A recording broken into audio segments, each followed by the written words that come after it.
Lochani Mzansi, Masewula Africa woke, siwile godu. This is the podcast called Are We Yet Uhuru? We are not involving any political party, any politicians, excluding the current affairs. I podcast yethu ikhuluma ngamasewula Africa, ngamanye amagama we are the voice of the voiceless. Igama lami nginguSuzan Mthweni, I'm the host. Our podcast is Are We Yet Uhuru? Sikhululekile na. Isine hashtag yethu ethi imibuzo engabuzekiko. Ingakho sithi we are the voice of the voiceless. Ngoba sibuza imibuzo le abantu abasaba ukuyibuza. Why thina sikhona ukuyibuza? It's because our country gave us a freedom of speech. Khumbula ke mbukeli ne asikhambi sodwa. I-podcast yethu is sponsored by Ijubano Khobe. Yelele ngiyo bathi abayaziko bathi ihlwebha umhlwebho. Ijubano Khobe is inspired by our Ndebele culture. So Ijubano Khobe, it is producing cranberry gin and tonic and also our MCC. Oyifuna kono nekareko kiyo ngoba ithanda isiselo esimnandi kwamambala esithandwa ngiwo wonke umuntu eSouth Africa. Ungayithola ku www.ijubanokhobe.co.za. Uyithola ku Instagram, Twitter, TikTok, Twitter X, Facebook. Igama linye @ijubanokhobe. MaSouth Africa kungaba lithabo kithi khulu kwamambala. I-podcast yethu Are We Yet Uhuru? Sizonilethela zona zisichisa ezimnandi lezi enizidinga nizozizwa ngehlala kuhle yethu, ngecommunity yethu, ngakho konke kwenzeka emakhaya, nendingo zomuntu onzima noma singathi omhlophe irregardless of the color, but South Africa wonke uhleli kuhle na. Esikubawa ukini balaleli, kindly subscribe. Sibawa nama likes. Singakuthokozela lo. Nama comments amukelekile. Please comment after watching the show. Tell us how you feel. Anything is welcome. Say anything. We need those information so that our podcast will be able to move forward and give the solution to our country. Babukeli bethu maSouth Africa wonke. Babukeli be podcast yethu Are We Yet Uhuru? Sikhululekile na nguleta mbulu loyo. Ninga comment beni suggest. Nicho isibawo ukuthi sibawa nisibizele ubani. Nizosikhulumela naye, nizosibuzela yena bonyana ukuthi nokuthi kungebanga anything noma yini yamukelekile ufake wena kuma comment thina sizokufunda sibhale phasi senze lokhu umbukeli akuchoko. Sithabe kangangani namhlanje babukeli? We have our honorable guest, high profile Mr. Isaac Madlozi Mahlangu. Siphethe bakwamndungwa bekosini namhlanje. Hayi zizokuvela babukeli bethu. Baba Mahlangu wamukelekile. You are welcome in our podcast Are We Yet Uhuru? Asithokoze namthweni, ngithokoze ngilochise nababukeli bakho thabakhulu kuba nethuba elifana naleli. Yeah, I'm looking forward to proceeding with the podcast. Thank you. Akuyelelisa abantu bona ungubani, uvelaphi, wenzani. Bekube la ngoba ungufoma. Former councillor. Yes, ngikwazi kuhle ithoma lapho.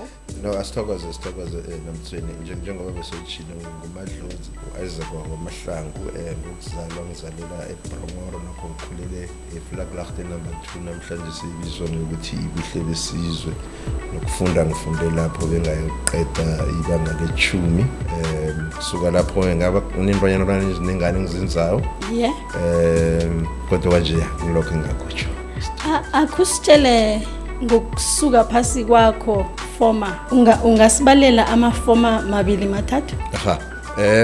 Ngizathi former nalokho ngaba umholi wehlangano yabafundi okuthiwa iCOSAS, nehlangano yabafundi okuthiwa iSASCO, nehlangano yabantu abasha okuthiwa ANC Youth League. Lama struggle kakhulukazi kwa ANC Youth League ngangilapha kwa province provincial secretary ngicama unathi former nandu uyireferela ngapho. Mara nokho ke ngaseva amatem abamabili ebukhanseleni, ngaseva ethendisile yani local municipality as a PR councillor. From lapho ngaya eNkangala district again as a PR councillor. And yeah, after that ngabereka embusweni Yeah. So yeah, former councillor, former provincial secretary. Thank you. babukeli bethu yinye mina engidopileko uthe useve 2 terms. Wow, siphethe iguru la. Siphethe uguru la ubaba Mahlangu ukhombisa amumuntu onolwazi khulu begodwa ochidelene khulu nezomphakathi. Kunengi ke angasitshela khona, kunengi angasisiza ngakho, kunengi nathi singambuza khona ngoba si podcast yaka Are we yet Uhuru nje siraregile? We are standing there wondering ukuthi what's happening, what's going on, what happened. Baba Mahlangu sinama struggle icons alwela izwe lethu, amanye achinge Angola, amanye achinge Botswana, amanye achinga phi, amanye abotshwa former Robben Island, abanye sele balele kwanje, abanye basaphila mariphapela phasi. Hello, our problem is, can we say our icons are happy to see what is happening to us? Sithokoze nami mbuzo obudisana layo mara ke sithomela fanele sivume ukuthi ikululeko lesinayo ilwelwe babantu abaningi and in the process kwenzeka ukuthi abanye basacrifice ukudlula abanye. Iye. Uthe lapho sesibuya ke ngomhla ka1990 seku unbannwa iAfrican National Congress nezinye inhlangano. Babuya ke nawo lamasotsha. Abanye babekwa kule Defence Force eyakhiwa ibizwa South African National Defence Force. Yes. It's vulnerable. Yes, kwase kuba neintegration. Kwenzeka ukuthi leyo integration ikhambe kuhle at certain aspects kodwa kwaba namanye ama-aspect la zangisakhamba khona kuhle. For instance, kwaba namasotsha amaningi angaqhubekiwe nge-integration aya somewhere else ukwenza various jobs and so on. Ngicabanga ukuthi that process did not properly conclude. That is why today you have many of these icons struggling with houses. I know that the Department of Human Settlement, for instance, inayo i-project or i-instrument edila house military veterans. Whether it's effective or not, the jury is still out. Kunamanye futhi programs. I think at some stage lama political parties were fielding lama comrades ebeyabuya exile ukuthi abe khona kuma structures. But yeah, things have changed. You now have a large youthful leadership that is not necessarily from the background of that nature. Yes. And as a result, the role of Lama veterans, it's somehow being dwindling, sort of. It has been dwindling. Yes. Or it's less recognized. So I should guess namthweni ukuthi amaningi wala masotsha is expectations zabo azange zimithake kahle. Sesinama problems. And especially we also don't profile lama problems laba eba undergo one. But I'm still hopeful that the both Department of Human Settlements and Department of Defense has serious duty over these soldiers. That's all I can take. At the level the attachment between Bona now the current current crop of leadership, which necessarily was with the Ainayo background ebuya exile or Robben Island or so on. Oh, yes. So it's very easy ukuthi ama leaders abe busy ngento ezikhona contemporary challenges. Okay, we're dealing with the value of the rent, we're dealing with economics, we're dealing with investments and so on. So everybody must just be working. Ukhohlwe ukuthi kukhona labo abasacrifice kakhudlwana for umzabalazo. Nokho ke izinto azikhambanga ngendlela kumele kube ngakhona. Babukeli bethu namhlanje sibetha ngelinye inyawo sine ghost host. Ungamangale nawuzwa izwi livela ngecade. We have our ghost host, which is Mr. Mahlangu as well. I-podcast yethu ithi Are we yet Uhuru? Sikhululekile na. Ngiyamuzwa ubaba Mahlangu, uIsaac, uMadlozi uyayibeka yezwakala and it's very touching na ungapheya kuhle attention. So umbuzo wami ukuthi sele ukuchwile konke lokho, after saying all that, are we free?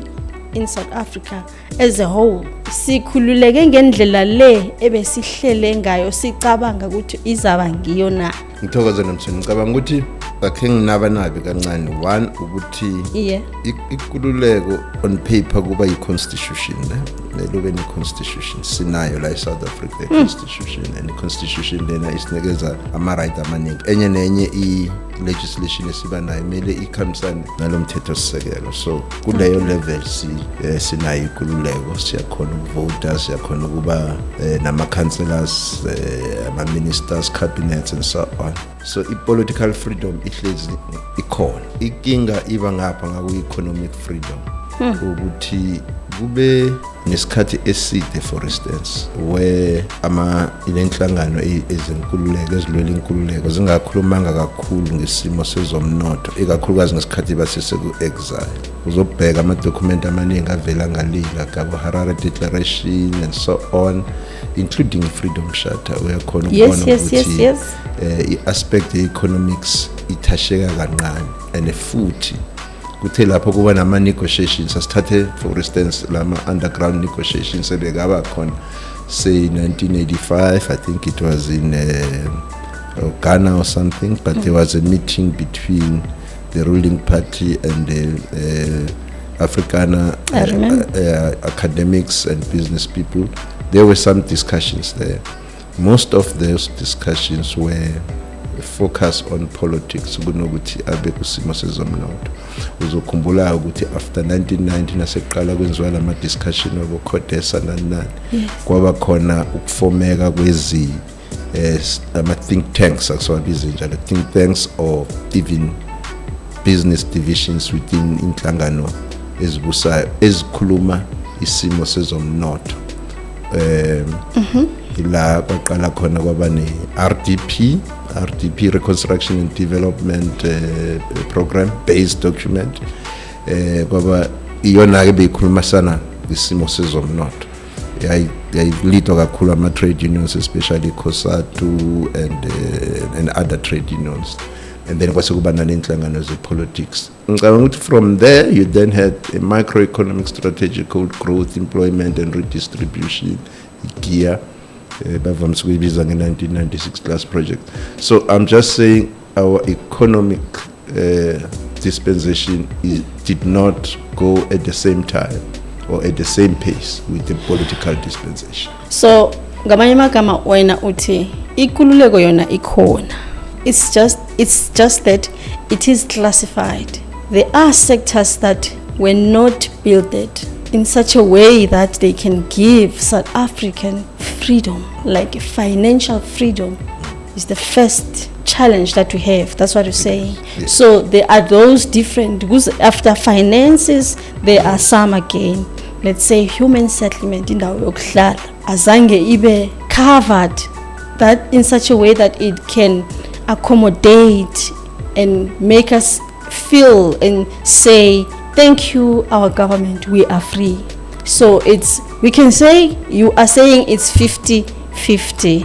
Look, ngicabanga ukuthi kukhona nama success stories engicabanga ukuthi wenkululeko. I studied, for instance, the housing scheme in South Africa introduced nowhere else la econtinentini ye-Africa othola kwenziwa izindlu umbuso the way umbuso wala eSouth Africa wenza ngakho. This RDP. True. Yes. Right? And of course, the electrification of South Africa as a whole, almost large parts of South Africa, electrify, including lakuhlala khona imhlobo ngaphandle kwemhlobo emhlophe angithi lakuhlala khona abantu abamnyama. Yeah. Before that bengekho lento le electric beyikhona ukudlula emzini iyongena ekhuweni lapha. Yeah. Ne-telephone yenze njalo. Yeah. Mara namhlanje nokho kune integration of some kind, and what we need to do is to build from the successes government le ese iwenzile, and I must address something else there. Yes. To build from the successes government le ese yenzile, you need quality leadership. Crisis nayo lana eSouth Africa, there's a question of leadership. Yahlakisanyana into leyo. ukuhola lead abantu to lead, there's a particular brand of a cadre omele akheke must have passed through a number of processes. There must be emotional intelligence, self-awareness, technical skills, and leadership skills, personal, interpersonal skills, and so on. Less greedy. We don't need leaders, as Martin Luther will say. We don't need leaders who are in love with money, but leaders who are in love with people. We need that. So we need less greedy leaders, but also intellectually sound. You don't have to come from a university or so, but intellectually sound. In other words, the technical know-how of how a country as complex as South Africa is being run. Wena ngamanye magama uthi konke kuphelele i-problem iku-leadership yethu. Yes. So ngamanye magama our icons, our struggle icons bayibekile induku ebandla. You mean they've done what they could have done by then. The problem is ngilo okhambile wokudobha indonga leya wathinga phambili ukuthi uyibambe njani wenzani. Okay. Yes, to a large extent I'm saying that. Uqale nangikhuluma nge-leadership angibali mhlawumbe umongameli or ama-minister. Anyone in South Africa must be able to lead. Umrwana osuka lapha ebuhle besizwe number 2 ngelinye ilanga abe i-governor ye-Reserve Bank. Ngikhuluma nge-leadership kusuka kusesephasi ukhule nayo lento. Ngikhuluma nge-leadership enjalo, not just laba esibabonayo ukuthi lona ngumongameli, lona ngqongqoshe, lona yini. I'm not even assessing them. I'm just saying South Africa ifuna i-leadership or ifuna i-population in a sizable number yabantu ebazokhona ukuthi basilide even in tomorrow. In other words, I agree with you. 1994 up to 1999, especially government of Nelson Mandela. Yes, yes.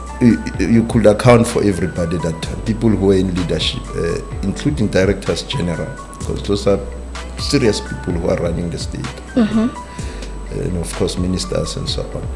But once Siba in a proper leadership, say administrative and political, then we'll be better off. Well, I'm not sure about the GNU per se. I'll address that somewhat before we close. Ngibona ighost yethu yasikinyeka. Yeah, ngizuba amahlangu akhuluma ngama-RDP. So umbuzo wami usekutheni uyangawo ama-RDP lawo athola babantu abadeservako noma athola babantu abasondelene namakhansela noma abantu abakhona ukuwathenga from the councillors. Ngikho nje ngithe we need leaders who are less inclined to corruption. I-corruption isuke ihluphe ngoba kuzoba nama-perception afana nalawo. On paper, ipolice ekhuluma nge-housing kune criteria ukuthi umuntu kumele ayithole ngonjani. Singatsho ukuthi kukhona la khe kuvuze khona uthole omunye umuntu ongadeserve ukuthola indlu ye-RDP abe nayo ukuthi uyithole njani ke bese kuvela zona lezi zinto zokuthi umunye okhuluma ucloser nekhansela or uthengile or kwenzakaleni. Iyona into esingayifuni leyo. I-South Africa lena ideserve ubuholi obuyinikele ebantwini and stick to the rule of law so that wonke umuntu abenefite ngendlela kumele kubenefite ngakhona. But some of the things ezenzakalayo, especially scandals and corruption stories, those things are disappointing, not only disappointing. I think there are structures as corner like the National Prosecuting Authority, the Hawks, the SIU, even police and so on. I think that's how we should be able to fight corruption, through those structures. So to answer your question, a large majority of the beneficiaries of RDP houses babantu abadeserve kukhona la kuvuseko. Ngine ufakazi obuthize ugogo munye uthi ipasa lakhe lithi una 15 years ayithola indlu ye-RDP. Nakafika ema-ofisini i-councillor azange likhona ukumphendula. Omunye oberegisana nabo wambizela ngecade wathi indaba yakho ngeze yalunga ngaphandle kokuthi ukhiphe imali uthenge omunye ukuze amaphepha akho azokubuyela emuva. Ugogo alo wabuza ukuthi ngizayithenga ngani ngoba ngiziholela i-pension. Don't you think even on the lower level of our governance, let's say our councillors, they also problematic to our community? It's a sad story, the one okhuluma ngayo ukuthi ugogo mdala kuthiwa unendlu mara nayo if ngikhansela lapho ufanele ube namahloni kuba nescandal esifana naleso because ugogo mele ayithole indlu elinye lelinye ikhansela eliphethe leyo ward noma nathi na 15 years it means sela vote maybe 3 times yes probably sekundume if izinto shintsha senona 3 amakhansela since yes akafanele ukuthi kube ngaleyo ndlela ukhansela mele bathini azikhantshe ngumbereko awenzileyo in other words what is your legacy noma unqede ugogo munye inyanga le ukuthi athole into ehle le so it's a very sad story lo show on the question yokuthi iya ku lower level and that's why ngithi was speaking to leadership from on the ground councillors municipal officials ward committees CDWs yes on the ground it is that leadership I'm talking about it must be an honest leader at every time ube ethical at every level so njengoba mahlangano abuzile kukhona i-element yokuthi kube ne-corruption which we do not like and I still insist we need ethical leadership to deal with this corruption at the lower level so ngamanye amagama isilidela ekutheni umuntu omunye nomunye onzima angajama lapha athi ngenxa yalesi simo nga-apply indlu ngo 2011 but until today I don't have that house. Therefore, where is my freedom? What did I vote for? Look, ukuthi kube ne-application for a house ngo 2011 and by 2024 solo ayikho without a response inkinga leyo. Kungcono ukuthi na applyile ngo 2011 waphinde wathola i-response ngayo lo 2011 ukuthi uyayithola lendlu noma uyitholi na. Mara ukuthi ungayitholi and there's no one onqedayo isystem esinayo manje ku local government ikakhulukazi ku local government it's ward based so no leader indawo elingana say neGamboko reflect lachte number 2 une access kulabantu laba on day to day basis abasi more than say 10,000 no so we are able to walk around to manage we are able to manage these things ukhona kuyiceda iba bhlungu masiloku sizwa izinto ezifana nalezi ukuthi indlu yakhiwe i-apply ngo 2011 ayikho enye yakhiwa yakhiwa kwangangena umuntu lo omele abe beneficiary so sengena omunye eceleni izona zinto ezingasincedike lezi inefficiency unethical dishonest naye nangikhuluma nge-leadership ngikhuluma ngokuthi we need ethical and honest leaders from the ground up actually uqala ngendlini ekhaya umholi uhole from endlini lead from the house then you lead the street you lead the community and then you can lead all of us then yes then you are telling me that now the process of the deployment is failing because we are deploying we are not putting the people with the skills of leadership. So now it's running to say our freedom now is interrupted and corrupted by the deployment of the comrades in our community. Because I'll do an example. Bakhethe umphakathi uthi siselecta candidate A as our councillor. But nase kuyophuma lapha amaphepha finally how sekuno candidate X because u-A akathandwa ama-comrade uthandwa mphakathi benza i-corruption but deployer the one that they like in other words akusana vote lapho akusana freedom lapho sekune deployment into leyo ithi ukuthi abantu bekhethu bayahlukunyezwa emphakathini ama-rights wabo ayahlukunyezwa emphakathini and lo muntu ebamfakile une-leadership skill na uyamzwela omunye umuntu na uyayazi i-freedom na or bamthethe ngobungani nangokuthi inkosi athola imali ahole naye kube mnandi ekhaya asithokoza kule ndinyana namthweni ngithele nangithoma ngathi asibeni ne-ethical and honest leadership And I said, a crisis now like South Africa, across the board, it's a question of leadership. So we need ethical and honest leaders at all times. Now, let deployment okhuluma ngayo ngiyazibona ezinye inhlangano sezishintshile isimo se-deployment. Ukuthi umphakathi nawo u-intervene along the way, kube ne-community meeting la kwenziwa khona i-nomination. Ezinye inhlangano ngibona ziyakwenza lokho. And la zikwenze khona seemingly kuba ne-some level of service delivery. It may not be at the best, but there's some level of service delivery. Yes. La kuchintshwa khona ama-candidate. Uthola ukuthi kune-candidate A, useshintshiwe sengena u-candidate B again. It's dishonest leadership. Who did that? That's where dishonest and unethical leadership comes in. Mangikhuluma nge-crisis of leadership across the board. Ngisho ukuthi anyone in the value chain ye leadership, in the structures, anyone also actor in a dishonest manner does not deserve to lead South Africa. This is the podcast called Are We Yet Uhuru, sponsored by Ijuba Nobukhobe. Ijuba Nobukhobe is a brand that produces cranberry gin and tonic. Wow, nginjele ngathi siphethe our honorable guest, Mr.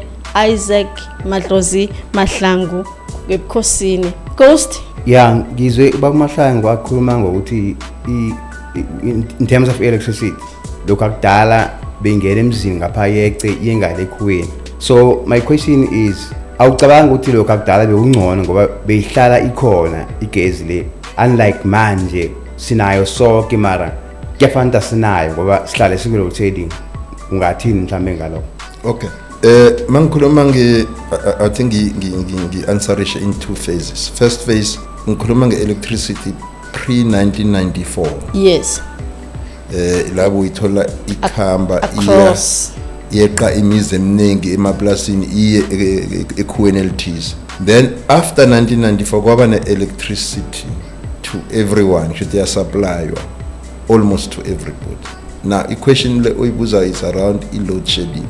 For the past 8 months there has been some work laphana ku Eskom, especially there's some stability now, corporate governance stability. We have a board, I think you have an executive committee that is there, and I think also there's a full-term CEO.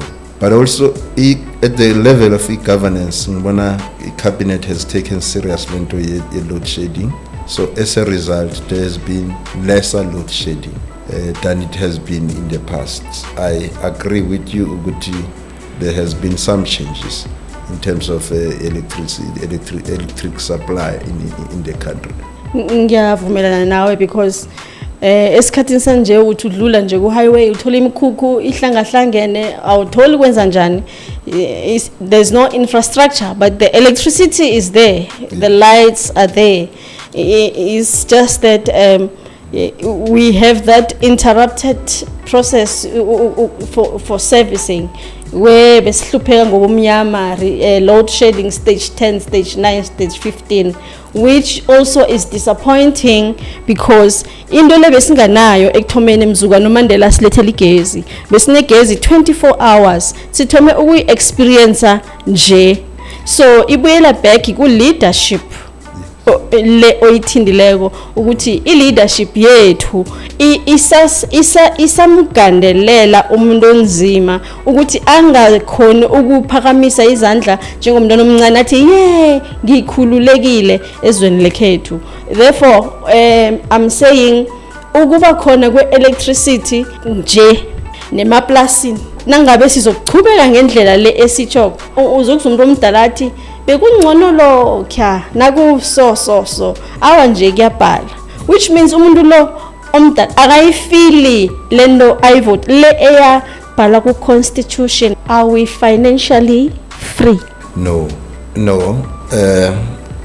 There are programs azama ukwenza i-financial inclusion of the people as a result uba na few structures, and I would say few structures as bizwa developmental finance institutions like your IDC in the Industrial Development Corporation, Development Bank of South Africa, Land Bank, and namanye nje ama provincial structures azama ukwenza financial inclusion of our people. SMMEs are taken care of, and in all sectors, because the financial inclusion now, if we see at 2 levels, we must include the people on finance so that they are able to develop the economy themselves.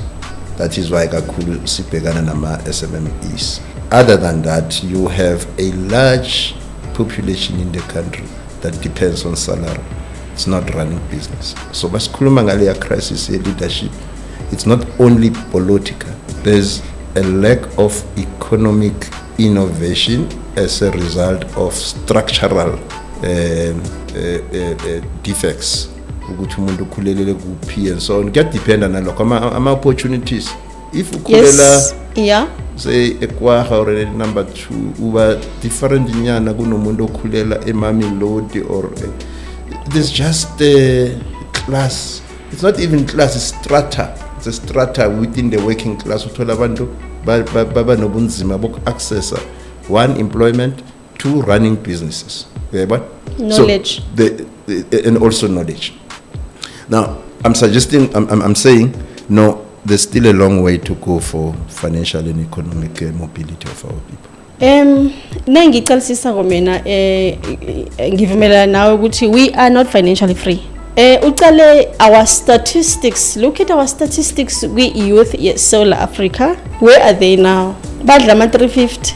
Can you call that freedom? Mina angibisi nge-freedom. Look, economic freedom will still have much to do. I agree with you. You have the youth that is not in education, is not in employment, is not in any form of training. Yes.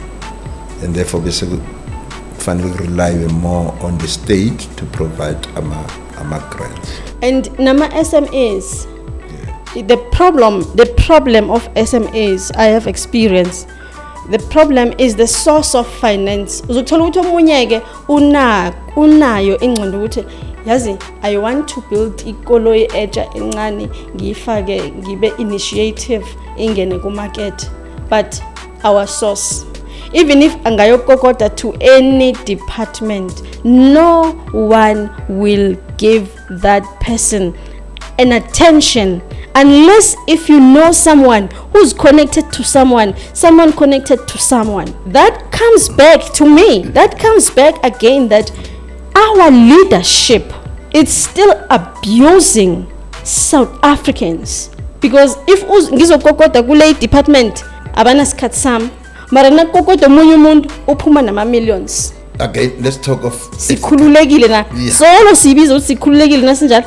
No, the freedom is in how we have structured it through the constitution. That freedom is there, but maybe we are not free from corruption. Because what you are saying, it's corruption. Ukuthi umuntu athi ufuna funding and knocking all the doors are gonna help, but another one comes and is treated different. That's absence of honest and ethical leadership, and therefore it is tampering with our freedom to be serviced by our own government, freedom to be serviced by any other institution as nayo in the country. Again, the crisis is nayo kakhulu in South Africa is the absence of leadership, in particular ethical and honest leadership. Yikho kuneyitori eningi of corruption and so on. It makes it difficult to convey a good story. You can't tell a good story because every time you want to speak, somebody comes in and say, no, ngiye lapha kuleya department, aqila imali so, abanginikanga. Someone else came just after me, bamnikezile. Of course, officials now bazaba nama reasoning why we know there's a criteria, compliance, and also each story can be taken on its own. But ethical and honest leadership will mean there must be efficiency in what I'm doing, and I must do it in a way that will assist that person, because the aim now government say funding. The aim is not to exclude you. The aim is to assist you. True. Bese ifinance le yasibetha yo as South Africans. And nangithi ngiyayicala lokho beyicile khulu emntwini onzima. Mara nje seyithi colorless. asingene kwezefundo. Sinabantwana ekhaya omunye yi-breadwinner, omunye yini, azibona ukuthi ikhaya lithole ngimi sebunzimeni la, afunde, ambethe umatric, ambeke ngale, successful. Esikhathini sanje siphila esikhathini se-technology where now ne-matric kuphela, you just have a key to open the door but you can't step in. You need something to add something more, which is education. And education will take your key to the next door, to the next level. But see, bayideclare bathi kuzoba ne-education free. Otlhagileko onganama, mina ngibuya khona ku-education, ngi-experiencile nami ngakhe ngayithola i-NSFAS. I agree.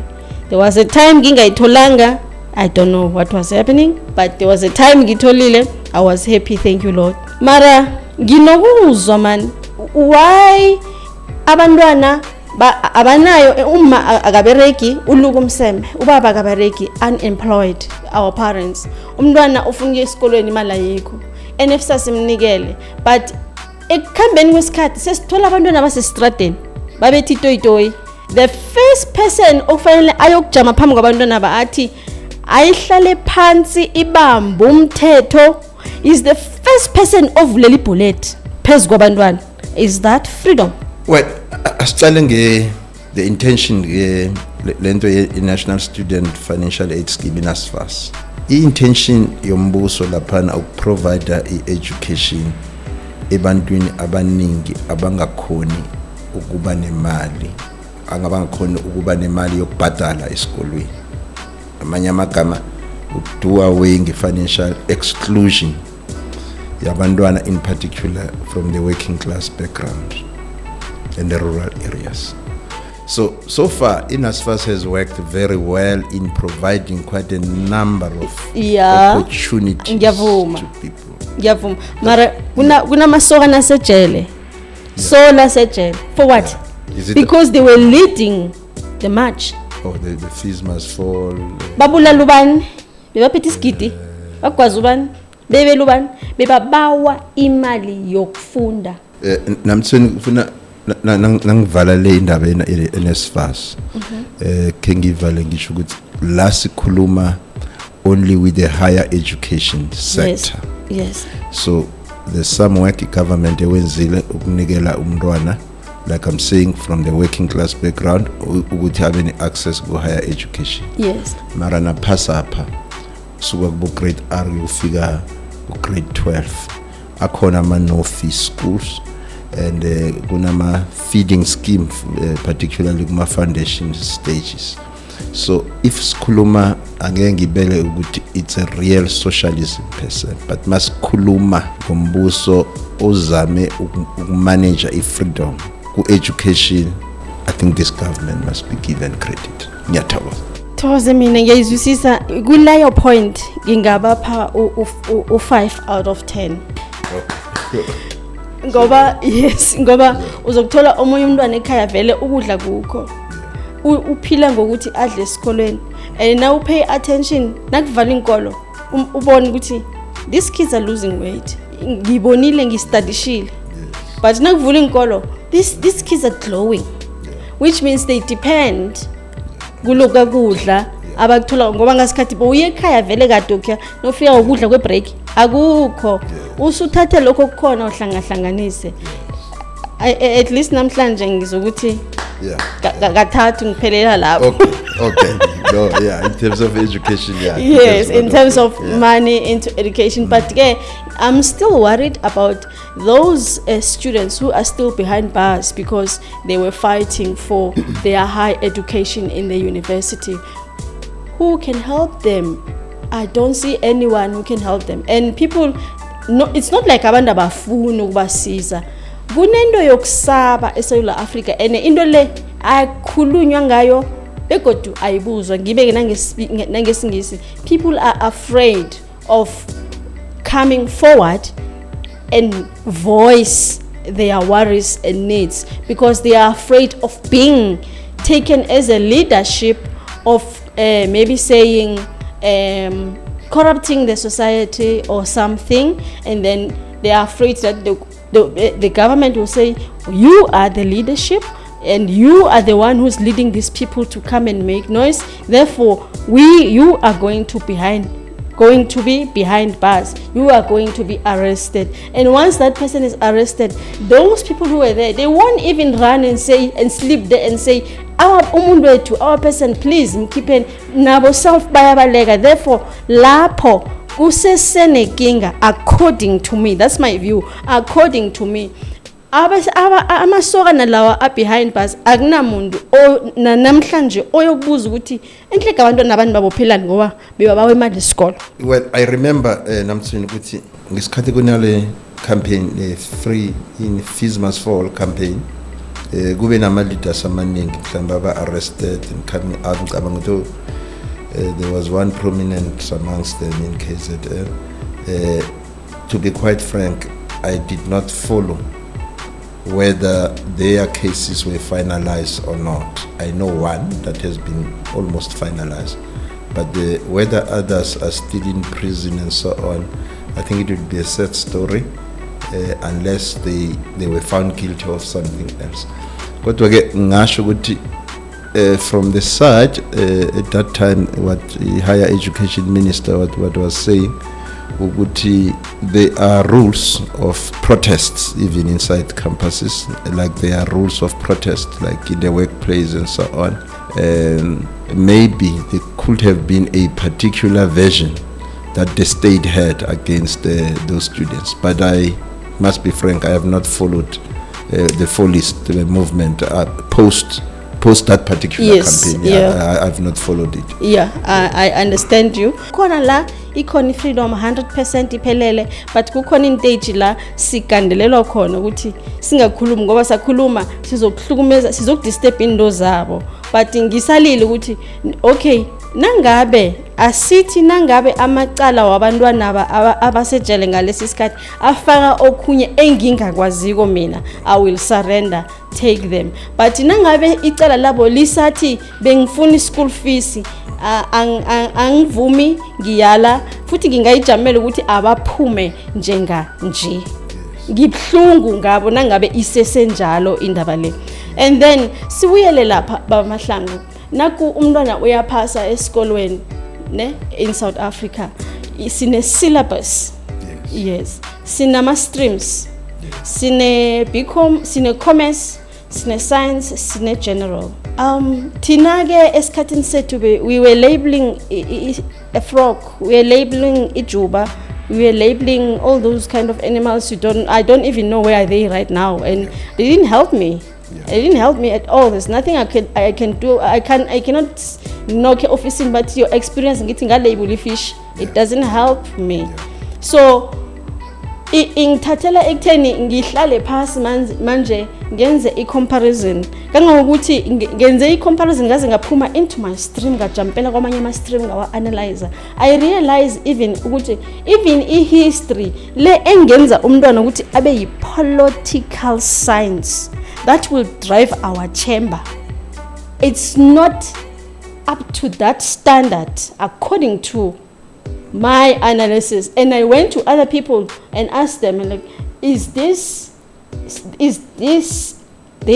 info propounded in such a way that a pupil can go and talk somewhere compared to other countries? For example, ngizokuthathela i-subject easy, general history. How are you going to be a political science in our country where you don't know anything about our history? Awumazi usobhuku ukuthi wavela nini, wakhamba nini, wakhambiswa yini. Awumazi uSteve Biko, awumazi uChresani. The first chapter uthi uyayivula, I was so disappointed. Chinese. Ngenzani ngama China? Ngizokhona ukungena eParliament ngikhulume ngeChina. Bazonginikeza isikhathi? No. Izongisiza university to enable me to just be excellent on my studies. No, it won't. So bigger in a room where I should compare with other countries. Example, Zimbabweans. Wow. First thing first, they are English. Singapore city boban, but wow, they are English, and most of them they are educated, and their education is very sharp. Sibuye silisi Africa sithi asiye eChina. Umntwana oseChina owenza ugrade whatever sazi ukuthi bona babiza ngoku. Mara iPhone, they know how to assemble. They know what is needed for the iPhone to work.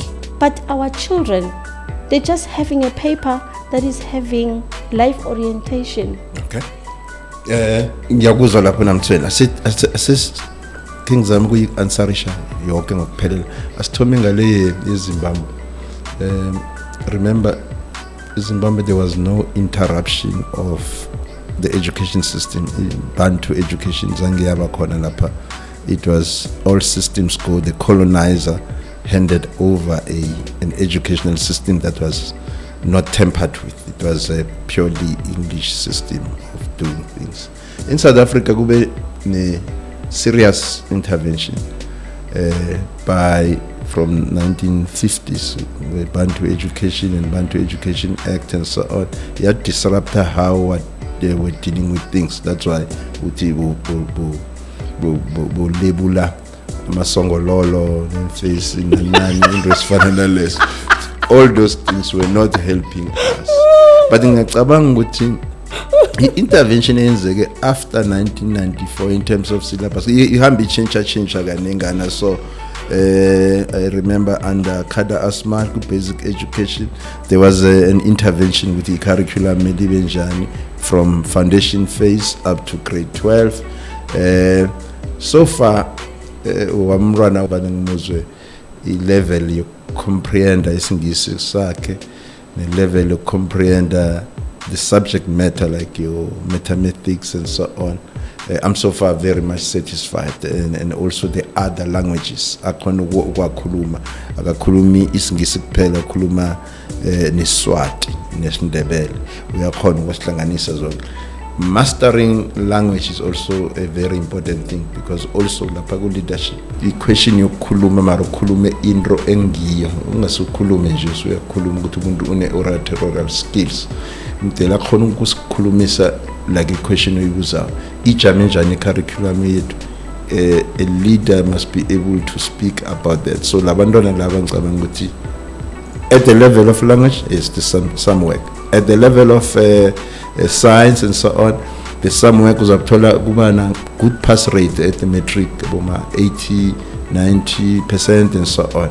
I-question ukuthi mase basuka la esikolweni baya le university ufika kwenzakaleni lapho. Okuthoma i-education system yethu phezulu sengibala nawe higher education not basic, it's disciplined so to speak. Njengoba usho kune discipline ye commerce, kune discipline ye medical, kune discipline ye development studies, kune discipline whatever. Does it create a good cadre to lead? Mangithi to lead angisho ukuthi abe minister. Yes, I get you. To lead. Yeah. Usually mawuthola an organization, and I will not say a bank or so. Let me deal with a department. A department in a, let's say, public works. There's engineering there. There are engineers there who are doing designs and so on. And then it has finance. There are accountants there. And then it has whatever, legal. These people normally, my observation, once they are in one meeting, they only speak about their field of work and their field of study and will not contribute to the other one. In other words, if in figure meeting we are dealing with a legal issue, only those who are from the legal division will speak. The engineers will keep quiet, the accountants will keep quiet, unless the accountant will come in and say, no, there's a question of money there. Then would come in there. So I do think that our education system is too much discipline to a point that it, by the way discipline here does not mean disciplinary process. It's faculty size. It's faculties. So people leave a campus on a faculty and go to work on a faculty. So you then get problems with muscle shift from being a civil engineer into being an HOD, for instance. Things change. Actually, there's a subject that says why good workers are not competent managers. Which could, once I know this is the only thing I do, and I do it so well, but don't make me a leader, a manager. Yes. I can't lead. I just can't, because I must deal with the people, I must deal with various other things, and I only know how to design a road. That can be a bit of a problem. It's kind of a question of leadership earlier. A question of leadership. I will also mean that we must have leaders who are educated, but who can also lead versatile outside their own field of work. That is why Mawenza, example, you said a political scientist, for instance, would have studied the history, Lenapan's, but equality here is not up to scratch. It's a valid point that you are making. It's extremely valid. So we need not necessarily take a look. I think there must be a way in which we link children at high school in the basic to the ones at the level of tertiary, but with leadership. And leadership will also mean innovation. Yes. You can have a BCom accounts degree and still do no business of your own. You will prefer to work for someone else. It's also not a good thing. Angifuni ke ukukhuluma ngezinye ukuthi I see most of the billionaires in the United States are dropouts, Bill Gates and so on. There are those who come back. There are those who have passed and have PhDs. So I still insist there must be education. You must have a degree, you must have a diploma, you must have a certificate, metric, and thereafter your brain should go as far as it can. That's leadership. The countries we are talking about, China and so on, it's innovation of citizens. It's not government, not private sector. Wow. Citizens are innovative. If you have good professors, you have good teachers, you have good students and learners, there's innovation by society. Because development cannot just be a government project alone. We need good citizens who can be good leaders without being presidents. Yeah, that's true. Kodwana ke ayingiphi joy, because umntwana ophuma kwa grade 12 akana ability to do anything most of the time. Those technical skills, now they've taken it to, what is it, vet college? TVET college, yes. TVET. Those ones, those are the skills that should be implemented at least from grade 10 to grade 12. Yes. So that umntwana nakaphuma kwa grade 12 une skills of civil engineer, une skills of electrical engineer, because now nakaphuma esikolweni lapha kwa grade 12 it doesn't have that. We actually don't know what we have until maybe you go there, and then you start thinking, okay, let me do this, okay, let me do that. Kani ngabe zizinto ezakhiwa from grade 10 until grade 12. Then TVET college, I don't see the need of them. It should be minimized and speed up the process. So I'm still worried about our Minister of Education. I might be wrong, but I'm still worried about our Minister of Education, that can they revise our curriculum in South Africa? Is that time? It is that time, because nemsebenzi ayisekho, uyayiphasa i-degree but still go home uhlale ekhaya. So if you implement that, at least umntwana uzokhona ukuthi athi mina I can build a double storehouse because I have a civil, mina I can do this, and then azenzele while mhlambe athi looking for a job, but the ability, the skills will be there. Well, with TVET, maybe I can take from what you have just said. I have a strong feeling that TVETs must be there. Sisesekhona kwi-podcast yethu, are we yet Uhuru sikhululekile na ezweni lekhethu? Baba Mahlangu, sikhulumile, siwabekile amazizo wethu, amtsho nababukeli bazasikomentela, batsho abakuchoko, babuza bakubuzako, i-feedback uzayithola. Kodwana emva kwakho konke lokhu, after we spoke, we touched so many things: education, finances, governance, and everything. After sesikhulume kangaka, after this long discussion, sivala, do you still think, as you have said, that South Africans, irregardless of the color, are we free? Sithokoze namtshela freedom I still insist sinayo, we are free. Sinamathatha amaningi imraro eminengana. One, corruption. Two, a lack of opportunities, employment opportunities, and therefore ukusala kwe financial inclusion of our people. It's still a problem. But freedom sinayo esinganawo mathuba amanye womsebenzi ngoba isimo somnotho sivamise ukuba separate or different from how the political freedom is like. Nizoleke babukeli ubaba Mahlangu uthi freedom yona ikhona sekuzindwanyana nendwanyana lapha nalapha nalapha ezidinga ukuthi zijanyelwe zilungiswe nangingalungiswa zona batsho freedom lo akafuna urula straight ikhona freedom. This is the podcast called Are We Yet Uhuru? Sikhululekile na, the voice of the voiceless. #imibuzo engabuzekiko. This is sponsored by Ijuba Nobukhobe, our favorite brand, which is inspired by Ndebele culture. This brand is producing a cranberry gin and tonic and also nectar rosé sparkling wine.